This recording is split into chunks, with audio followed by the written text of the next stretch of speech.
Les matins de France Culture, Guillaume Erner. La semaine dernière, un jeune de 17 ans, un enfant de 10 ans, ont trouvé la mort à Nîmes, dans le quartier de Pisevin, dans le cadre de violences inédites autour de plusieurs points de deal. Ce carrefour local, devenu stratégique pour les trafiquants de drogue, est l'illustration d'un nouveau théâtre d'opérations illicites mis en place depuis quelques années par les filières dans les petites ou les moyennes villes. Et c'est là l'une, effectivement, des nouveautés. Alors on le découvre ou on le savait, vous le saviez probablement. Michel Gandillon, bonjour.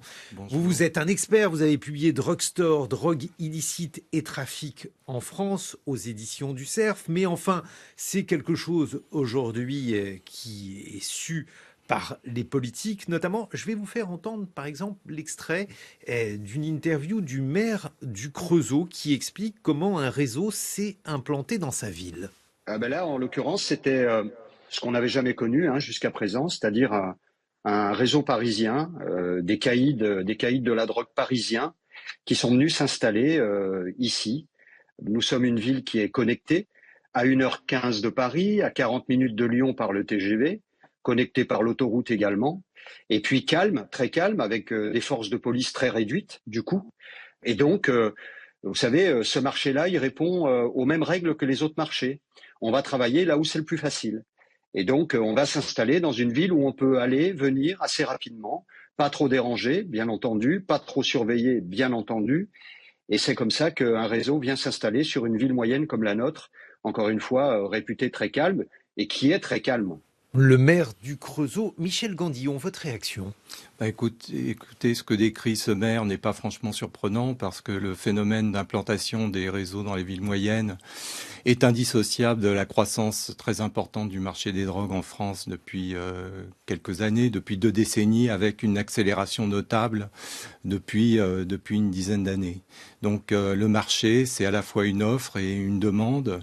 La demande de drogue a bien sûr beaucoup augmenté, et notamment de cocaïne. C'est le phénomène relativement nouveau, c'est l'explosion du marché de la cocaïne en France. La résine de cannabis, c'est plutôt un classique.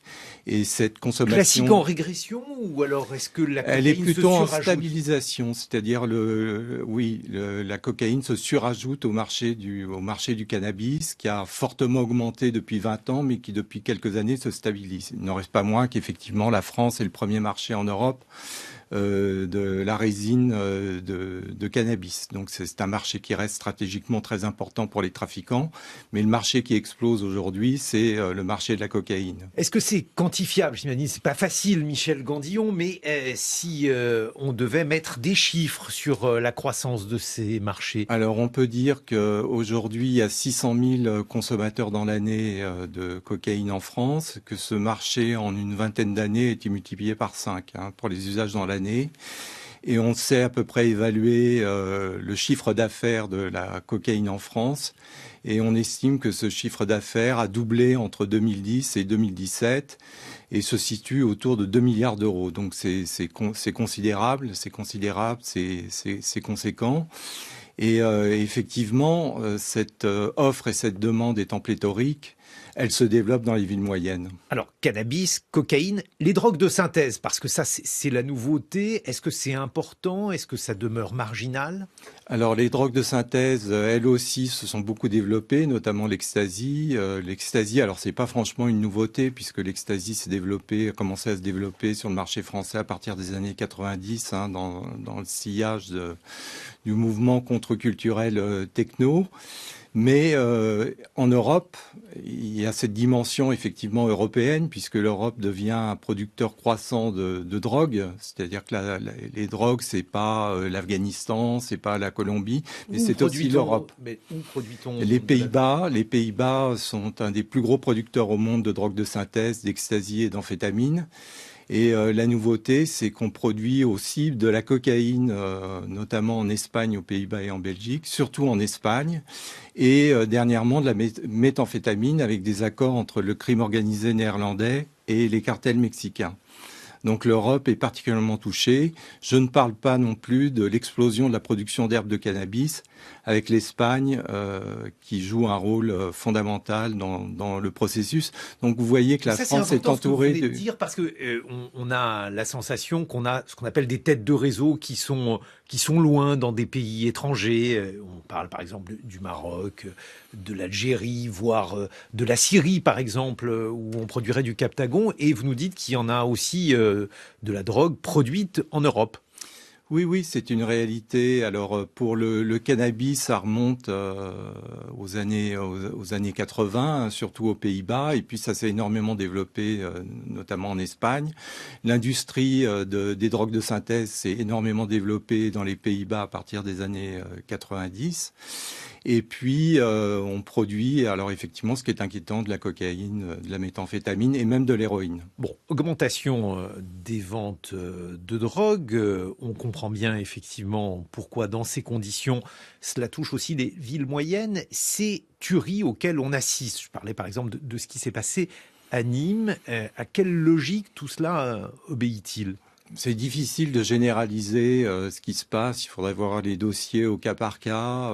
Alors on peut imaginer effectivement qu'il y a des phénomènes de concurrence, c'est-à-dire qu'une même cité peut abriter plusieurs points de deal animés par des réseaux qui sont concurrents, qui se font concurrence et qui soldent leur concurrence par des moyens extrêmes, des moyens que l'on connaît. On sait par exemple qu'à Marseille, la fameuse rivalité entre la DZ Mafia et l'autre groupe. Là, il va falloir que vous m'expliquiez parce que je ne connais pas la rivalité entre ces deux bandes. Ça veut dire quoi ? Ça veut dire qu'à Marseille, on sait qu'il y a deux groupes qui tiennent le trafic de drogue ? Ah non, alors il y a beaucoup d'autres groupes, mais il y a deux groupes qui tenaient notamment dans la cité de la Paternelle des points de vente, qui coexistaient jusqu'à récemment et qui se font la guerre depuis quelques mois et donc qui sont largement responsables de la vague d'homicides à Marseille, visiblement. Et face à cela, la police ne peut mais, ou alors elle intervient mais ça ne suffit pas ? L'action de la police, alors il y a deux types de réponses. Il y a le travail quotidien de la police judiciaire à Marseille et qui a notamment remporté un certain nombre de succès récemment en interceptant des groupes de tueurs, des équipes de tueurs qui sont engagés par les trafiquants pour liquider leurs concurrents. Donc il y a un certain nombre de réponses d'ailleurs à long terme qui sont développées par la police judiciaire marseillaise, notamment le développement du volet de la lutte contre le blanchiment d'argent. Et puis il y a ce que j'appelle la politique de la rustine qui consiste à chaque homicide, à chaque événement, à envoyer des groupes de CRS, mais ce qui n'est pas franchement efficace pour lutter contre le trafic parce qu'il y a 4000 points de deal en France. En tout cas, c'était l'estimation du ministère de l'Intérieur en 2020. Ça a un peu diminué. On ne peut pas envoyer... Il y a moins de points de deal aujourd'hui ? Il y aurait moins de points de deal.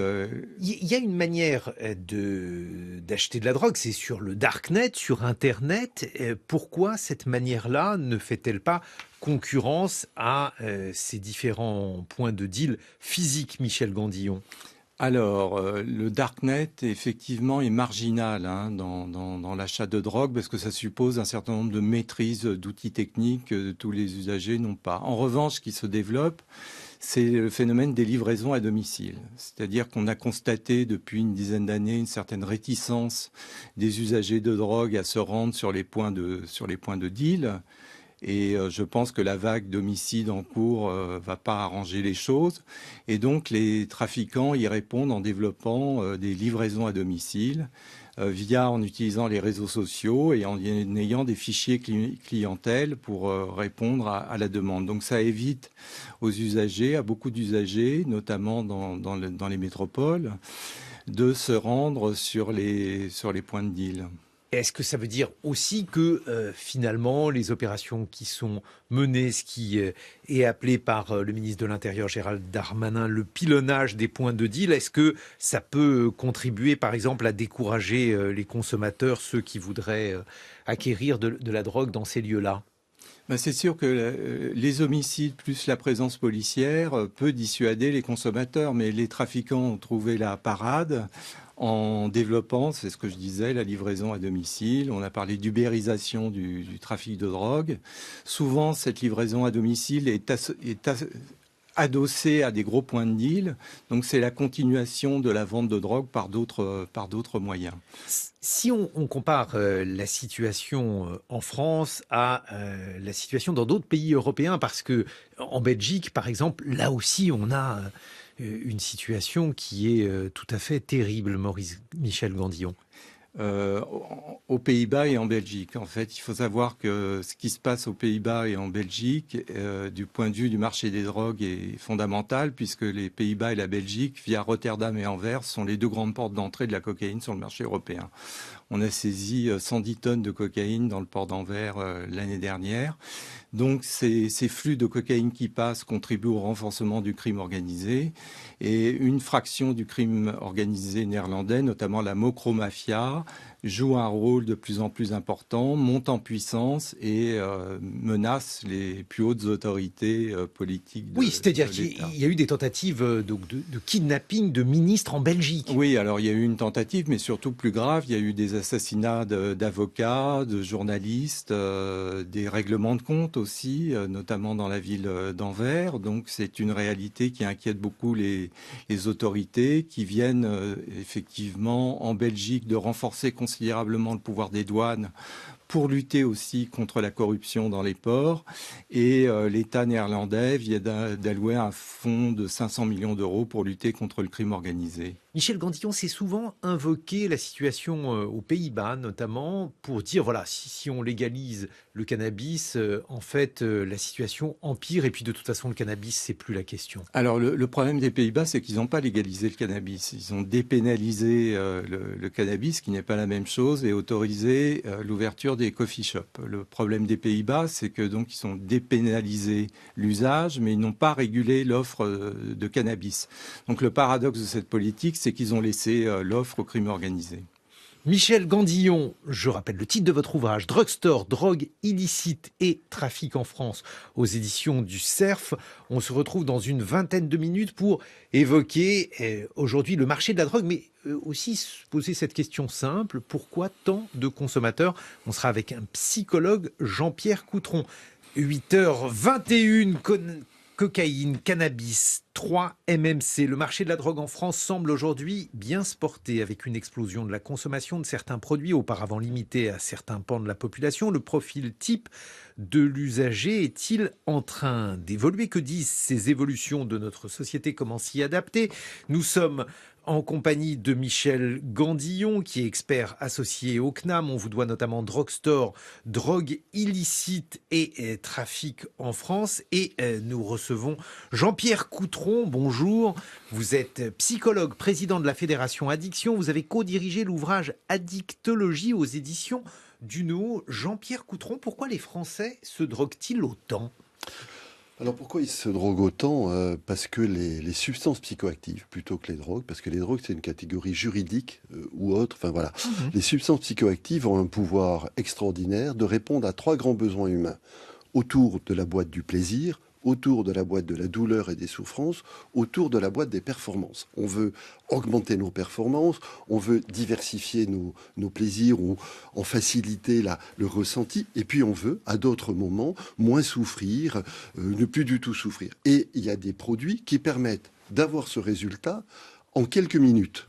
Voilà. Et puis parfois, vous l'avez décrit ce matin avec Michel Gandillon, avec beaucoup de précision, dans un marché qui a une accessibilité, une offre, une facilité de rencontre qui devient étonnante. Voilà. Et donc, je peux de temps en temps dire à mon fils qui a mal, prends sur toi, fais preuve de courage, fais un exercice mental pour moins ressentir la douleur. Il peut croiser quelqu'un qui lui dit prends cette substance, dans quelques minutes, tu ne sentiras plus la douleur.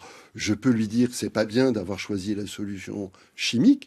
Il peut me dire qui es-tu pour me dire ça? Regarde, ta solution à toi n'a pas marché. Voilà. Donc, justement, parce ces que substances psychoactives ont ce pouvoir-là. Jean-Pierre Coutron, entre le médicament qui va vous permettre d'apaiser une douleur et le fait de prendre de la cocaïne, est-ce que pour vous, qui êtes psychologue, est-ce qu'on a affaire à un même phénomène? Alors, beaucoup de ces substances ont ce double visage, c'est une autre chose. Beaucoup de ces substances sont dans une certaine présentation des médicaments et dans une autre présentation des drogues. C'est ça aussi qui est intéressant à penser. C'est-à-dire qu'il n'y a pas les bons objets, les mauvais objets. Il y a des substances qui, selon leur présentation, selon leur utilisation, selon leur mode de prescription, de rencontre, vont avoir telle catégorie de classification. On dira c'est un médicament et tel autre. Le cannabis aujourd'hui, c'est une partie du débat, s'ouvre à des usages médicaux. Les opiacés ont depuis très longtemps des usages médicaux. On a retiré de l'usage médical un certain nombre de produits qui permettaient de ne pas prendre du poids et autres, et qui sont devenus entièrement des drogues. Mais voilà, donc on a des produits, et ne parlons pas de l'alcool, qui bénéficie d'un statut médian assez extraordinaire. Michel Gandillon, vous le dites d'ailleurs dans votre livre Drugstore publié aux éditions du Cerf, vous dites qu'il y a un usage des drogues entre Homo economicus et Homo festivus. Oui, absolument, parce que les drogues répondent à un air du temps aussi. Je crois que c'est très important. Il y a des cycles des drogues. Il y a eu un cycle de la cocaïne dans la société française dans les années folles. Il y a un deuxième cycle de la cocaïne qui part des États-Unis d'ailleurs dans les années 80. Les années 80, c'est un peu la mise en place du néolibéralisme, de la société de concurrence, de l'enterrement des utopies 68ardes. Donc l'apparition de la cocaïne répond bien à des nécessités sociales, la société de compétition, la société où il faut être fort, c'est un stimulant.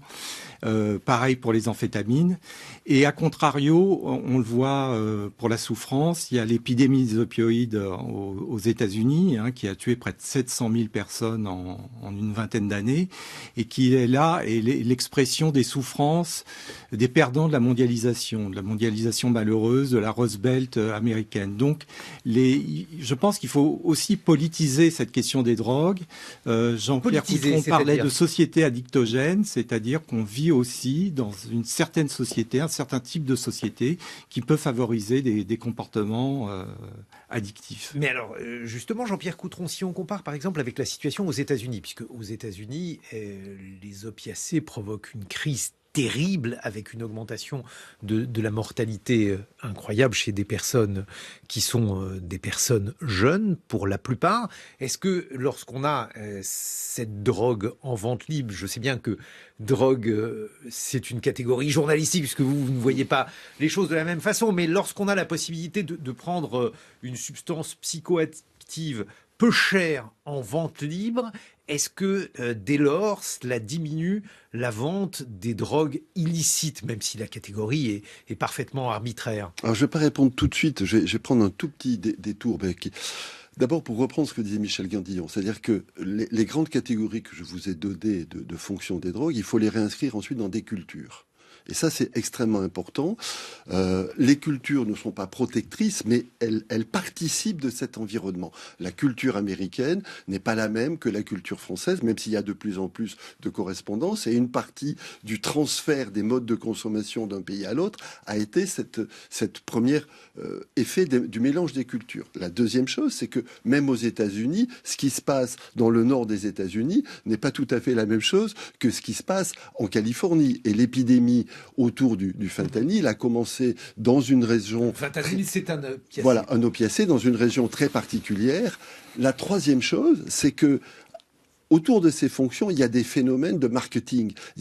Puisqu'il y a une offre, il y a une présentation. L'histoire du fentanyl, c'est aussi l'histoire d'un médicament d'abord, que l'on va faire sortir de l'indication médicale qu'il avait pour lui faire prendre en charge une partie de ses souffrances sociales, de ces catégories sociales qui avaient été frappées par les crises économiques. Et quand vous donnez un médicament qui est là pour traiter certaines douleurs physiques, pour traiter des douleurs sociales, eh ben vous créez, ce qu'on a créé là, une épidémie de drogue. Alors ensuite, pour revenir à votre question, est-ce qu'il y a des effets de matelas d'eau? Est-ce qu'on passe d'un produit à un autre? Oui, parce que si vous voulez, c'est pas la même chose du point de vue social. Lorsque vous avez une drogue qui est en vente libre et qui est peu chère, et lorsque celle-ci est illicite et vendue à des sommes considérables. C'est des choses sur lesquelles on travaille. Alors moi, là, je suis prudent. C'est pas tout à fait mon domaine. J'attendrai d'être un peu plus sûr. Ce qu'on peut voir, c'est que par exemple, le consommateur, il réfléchit de façon très pragmatique. Quelle est la facilité d'accéder vers ce produit?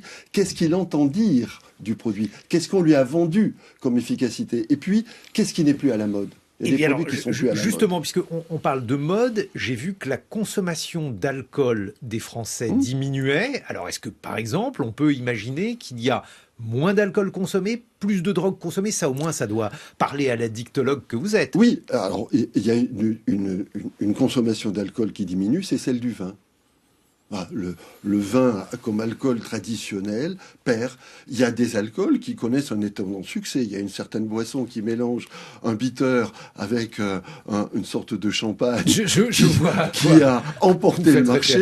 Je vais le dire sur un autre produit, un produit qu'on ne voyait quasiment plus en France, le gin, devient un produit. Donc, alors ça, ce sont des modes, mais sur le plan presque fonctionnel. Mais sur le plan fonctionnel, est-ce que vous qui êtes psychologue, est-ce que vous considérez... Sur le plan fonctionnel, vous avez tous les jours des témoignages de la bataille qui se livre entre le cannabis et l'alcool, y compris autour des religions, y compris autour des pratiques générationnelles.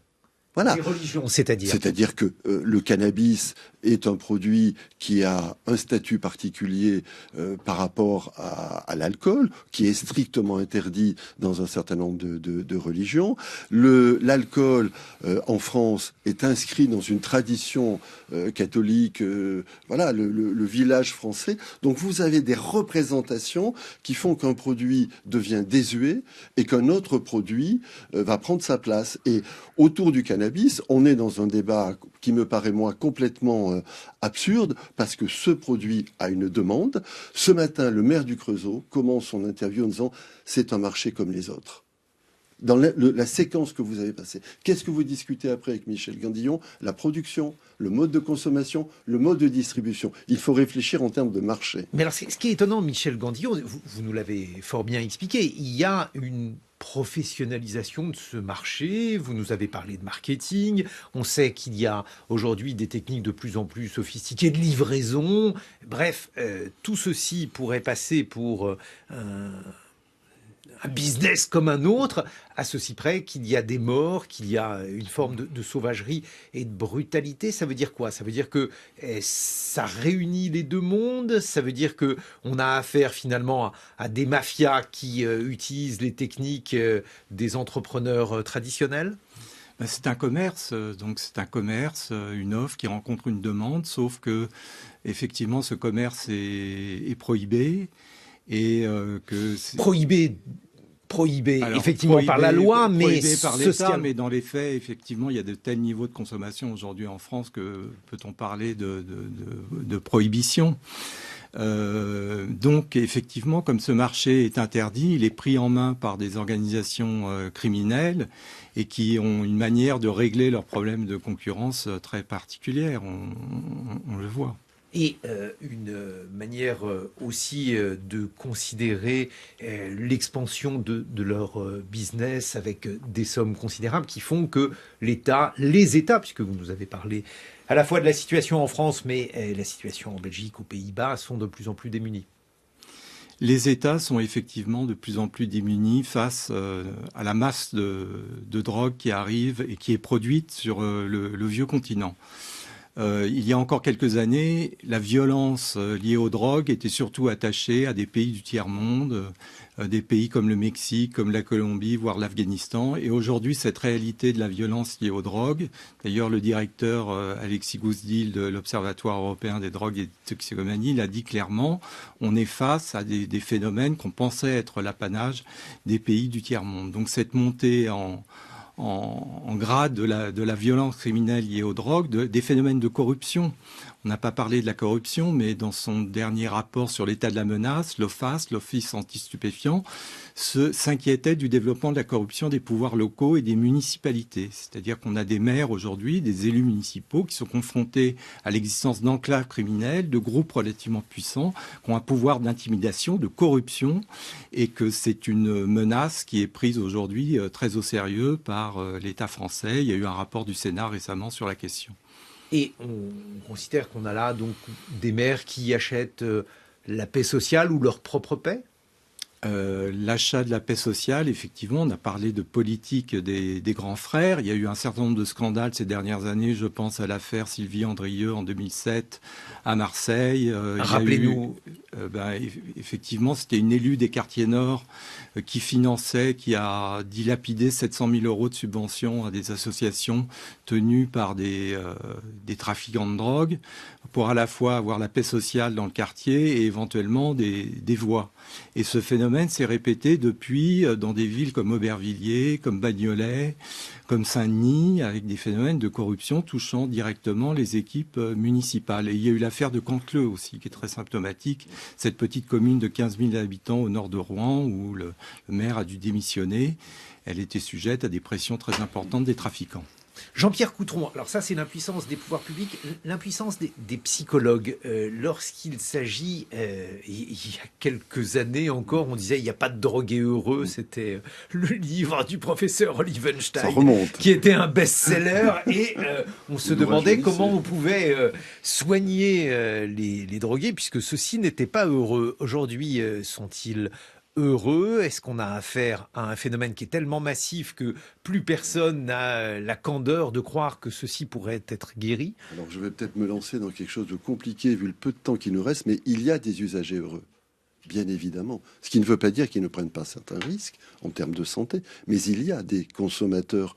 Donc le professeur Olivenstein avait tort? Non, parce que lui parlait des drogués, de ceux qui en ont perdu le contrôle. Mais sur toutes ces substances, il y a des personnes, il y a des fumeurs de cannabis heureux, il y a des consommateurs d'alcool heureux, il y a même des ponctuellement, c'est plus compliqué parce que chaque drogue a ses caractéristiques. Il y a des consommateurs de cocaïne qui peuvent rester sur des périodes à un stade où ils sont heureux. Et c'est bien parce qu'ils ont cet effet-là, l'effet qu'ils souhaitaient, qu'ils en sont contents. Et puis, selon les substances... C'est bien, attendez, parce que ça veut dire que vous donneriez une ordonnance, c'est-à-dire que vous considérez que si on réussit à mener une vie normale tout en se droguant, on peut continuer à se droguer? Encore une fois, ce qui fait la complexité de ces produits, c'est qu'ils ont un effet positif et qu'ils ont ces effets négatifs. Mais que c'est le même produit, pas pris pareil, pas pris sous les mêmes présentations, pas pris dans les mêmes contextes, pas pris avec les mêmes personnalités. Donc, à votre question un peu provocatrice, mais qui ouvre là, qui fait réfléchir. Oui, il y a des usagers heureux. Oui, les consommateurs pathologiques, les drogués, eux ne sont pas heureux. Mais les drogues ne sont pas toutes équivalentes. Il y a des drogues qui sont beaucoup plus addictives, beaucoup plus destructrices. Bien sûr, c'est pour ça que quand je disais drogue, c'était pas pour renvoyer à une mauvaise catégorie journalistique. C'était pour dire ensuite, il faut regarder produit par produit. Les risques pris avec une substance comme le fentanyl sont pas les mêmes risques que pris avec un médicament à base d'opium prescrit par un médecin. Mais alors, justement, si je vous demandais il y a des catégories pharmacologiques, la demi-vie, ainsi de suite, qui fait que on est plus vite accro avec telle substance qu'avec telle autre. Lesquelles, justement? Non, mais par exemple, le fentanyl ou un certain nombre d'opiacés ont des caractéristiques qui font qu'il est beaucoup plus difficile de rester dans la zone d'un usage contrôlé qu'un opiacé qu'on vous donne parce que vous avez une opération et que vous avez pendant quelques mois besoin encore d'être accompagné dans votre douleur. Voilà. Et on le voit aujourd'hui avec les prescriptions d'opiacés sur indication médicale. On le voit en France? En France, oui. Il y a tout un débat aujourd'hui sur la prescription d'opiacés en médecine générale, en médecine de ville, en post-opératoire, où il faut à la fois garder le service donné par l'opiacé pour calmer la douleur, mais ne pas faciliter des personnes qu'on récupère ensuite en addictologie quelques années plus tard, et on leur demande comment vous avez commencé, parce que j'avais pris un traitement pour telle et telle raison de douleur somatique. Mais là aussi, si on sort de ces drogues qui sont des médicaments détournés de leur usage pour aller vers les drogues vendues par des dealers de la cocaïne ou drogues de synthèse, quel regard portez-vous sur la dangerosité de ces drogues-là? Le regard que je porte, je vais revenir là encore un tout petit peu en amont sur ce que disait Michel, c'est la grande diversité. C'est-à-dire que on a un magasin où on peut tout avoir. Et on va prendre un produit pour se stimuler à un moment, on va prendre un produit pour s'apaiser à un autre moment. Et donc, on va avoir des produits comme la cocaïne qui deviennent des produits de consommation de plus en plus courante, dans des métiers, c'était dit par Michel, qui demandent d'avoir cette espèce de stimulation.